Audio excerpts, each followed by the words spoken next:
பிற கட்சிகளிலிருந்து திமுகவில் இணைந்த 70 வழக்கறிஞர்கள் தற்போது அதனை நாம் அண்மை செய்தியாக பார்த்துக் கொண்டிருக்கிறோம். இன்று புதிதாக 80 வழக்கறிஞர்கள் திமுகவில் இணைந்திருக்கின்றனர். 50 வழக்கறிஞர்களுடனான சந்திப்பு நிகழ்வில் மு.க.ஸ்டாலின் அவர்கள் பங்கேற்றுள்ளார். அதனை அண்மை செய்தியாக தற்போது பார்த்துக் கொண்டிருக்கிறோம். மு.க.ஸ்டாலினுடன் புகைப்படம் எடுத்துக்கொண்ட வழக்கறிஞர்கள்.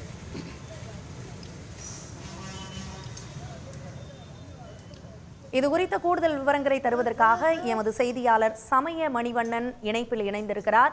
சமய மணிவண்ணன், விவரம் என்ன? வணக்கம். சென்னை தேனாம்பேட்டையில் உள்ள அண்ணா அறிவாலயத்தில் புதிதாக திமுகவில் இணைப்பவர்கள் மற்றும் ஏற்கனவே இணைந்தவர்களான 150 வழக்கறிஞர் உடனான சந்திப்பு நிகழ்ச்சியானது நடைபெற்று வருகிறது. இந்த சந்திப்பு நிகழ்ச்சியில் பங்கேற்பதற்காக முதலமைச்சர் மு.க.ஸ்டாலின் தற்போது அண்ணா அறிவாலயம் வந்துள்ளார்.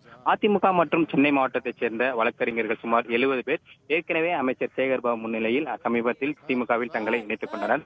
இதனைத் தொடர்ந்து தற்போது புதிதாக திமுகவில் தங்களை இணைத்துக் கொள்ளும் வகையில் 80 வழக்கறிஞர்கள் சென்னை தேனாம்பேட்டையில் உள்ள திமுக தலைமை அலுவலகமான அண்ணா அறிவாலயத்திற்கு தற்போது வருகை தந்துள்ளனர். இதனைத் தொடர்ந்து இந்த 150 பேரும் சுமார் 150 சென்னை மாவட்டத்தைச் சேர்ந்த வழக்கறிஞர்கள் முதலமைச்சர் மு.க.ஸ்டாலினை சந்தித்து தங்களை திமுகவில் இணைத்துக் கொண்டதோடு முதலமைச்சரை சந்தித்து குழு புகைப்படமும் எடுத்துக் கொள்கின்றனர்.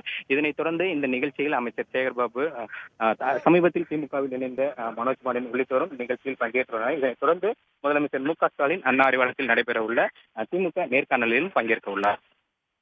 உடனுக்குடன் செய்திகளை தெரிந்து கொள்ள சன் நியூஸ் பெல் ஐகானை கிளிக் பண்ணுங்க.